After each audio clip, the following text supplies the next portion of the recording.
Addicted to the limelight, MDMA got you feeling like a champion. The city never sleeps, better slip you. Hello everyone, I'm Dr. Collins, and today I'll be teaching you about MDMA. MDMA is a synthetic drug that acts as both a hallucinogen and a stimulant. It is commonly called ecstasy, which is its pill form, and Molly, which is its powder form.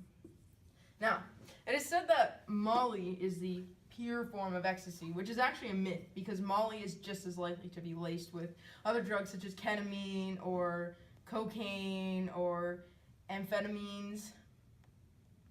That's it.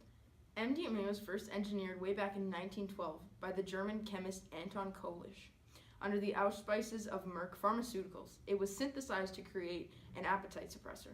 Professor David Nutt of Imperial College in London famously declared in 2009 that it was just as dangerous to take ecstasy as it was to ride a horse. Okay, now, let's look at the more psychological side of MDMA and how it affects our brain.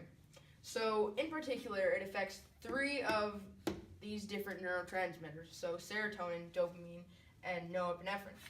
The one it affects the most would be dopamine. So, this is what it does. Here we have our poorly drawn neurons, and it causes a giant surge of dopamine. So, these little dots would be the dopamine. And it's all throughout our brain in between, and it just causes way more than we should naturally have, which gives us that good feeling when we're on MDMA. We feel happy, a sense of inner peace. We feel more, it's called the love drug. So we feel more in touch with others, in touch with ourselves. And the dopamine surge would be what causes that. And we also get a surge of norepinephrine, which causes our heart rate to increase and us to start sweating and get excited. And the serotonin causes that calm sense of inner peace that we have. And that's how MDMA affects our neurotransmitters. Lest we forget one very important fact. MDMA has an excitatory effect on our brain. Excitatory. Much like other drugs, MDMA can be psychologically addictive. However, something scientists still fail to understand is why it isn't physiologically addictive like other drugs, because it still targets the same key areas of the brain that other drugs do. But it is way easier for recreational use because you do not become dependent on it. Let's talk about the demographic of MDMA. 73% of ecstasy users are white, most ranging in between the ages of 18 to 25. And 7% of people 12 or older have tried ecstasy at least once in their lifetime. In 2011, there were 22,498 ER visits due to ecstasy, and 70% of those visits were men. MDMA isn't all just fun and games. It comes with serious health effects.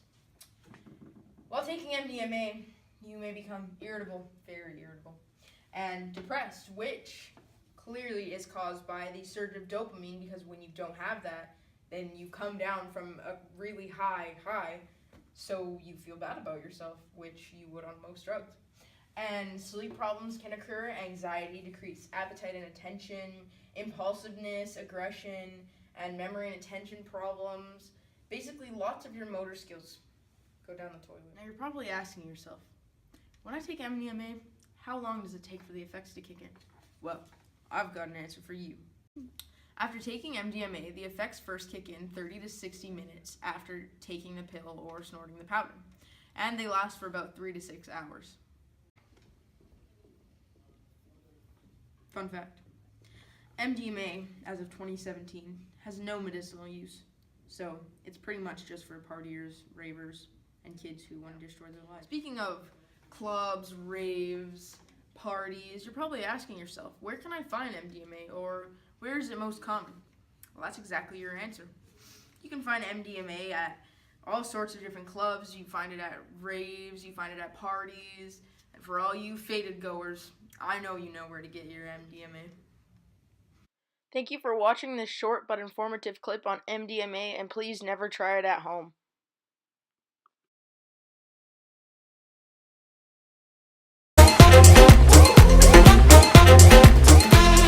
Neuropsychopharmacology.